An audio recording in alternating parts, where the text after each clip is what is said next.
everyone, welcome to NCERT Easy Explanation. Today we will discuss about types of movement. ये हमारी part second video है locomotion and movement के ऊपर. इससे पहले मैंने इंट्रोडक्शन ऑफ लोकोमोशन की वीडियो अपलोड कर दी है, वो आपको मेरे चैनल के प्लेलिस्ट में मिल जाएगी. आप वहाँ से जाके पहले उसको वॉच आउट करो ताकि आपको लोकोमोशन और मूवमेंट के बीच में डिफरेंस और उसका इंट्रोडक्शन आपको अच्छे से समझ में आ जाए. इसके बाद आज की हम इस वीडियो में जानेंगे कि मूवमेंट कितने तरह का होता है और मूवमेंट्स में हम लोग कहाँ कहाँ पे इसके एग्जांपल्स हैं जो कि एनसीईआरटी में दिए हुए हैं और जहाँ से नीट में क्वेश्चंस आते हैं. तो देखो बच्चों, जो मूवमेंट होता है उसकी बेसिकली 3 टाइप्स होती है.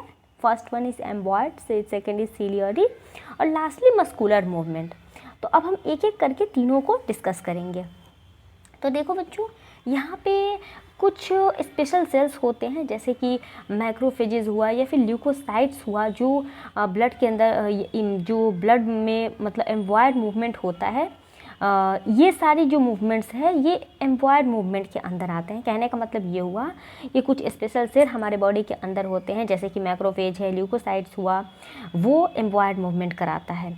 इसके अलावा स्यूडोपोडिया, जो कि अमीबा के अंदर आपने स्यूडोपोडिया के बारे में जाना होगा कि वो भी मूवमेंट में हेल्प करता है. तो उसी तरह जो प्रोटोप्लाज्म होता है वो भी स्यूडोपोडिया जैसा स्ट्रक्चर बनाता है और मूवमेंट में हेल्प करता है. इसी को हम लोग यहाँ पे मतलब जानेंगे. इसके अलावा जो साइटोस्केलेटन होते हैं हमारे बॉडी के अंदर, तुमने साइटोस्केलेटन के बारे में पढ़ा होगा cell the unit of life में, कि वो क्या होता है बच्चों. तो माइक्रोफिलामेंट्स होते हैं जो कि एम्बॉयड मूवमेंट में हेल्प करते हैं.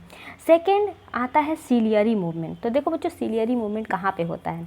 तो बेसिकली ये हमारे इंटरनल ट्यूबुलर स्ट्रक्चर जो भी हमारे बॉडी के अंदर होते हैं वहाँ पे होता है. क्यों होता है?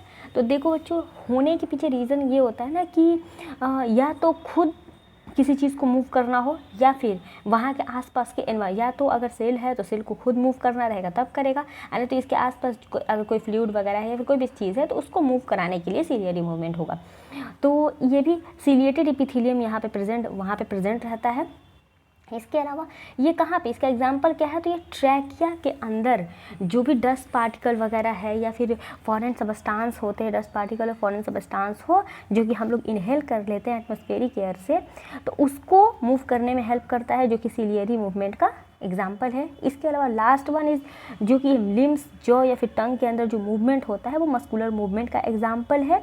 इस मूवमेंट में बेसिकली मल्टी सेल्यूलर और मेजॉरिटी ऑफ जो मल्टी सेल्यूलर और मतलब ऑर्गेनिज्म होते हैं उसके अंदर ये मूवमेंट पाया जाता है.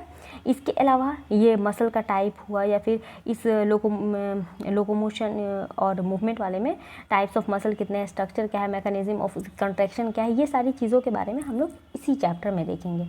तो this is all about movement of tongue require the muscular movement control property the movements in the multi cellular organism locomotion require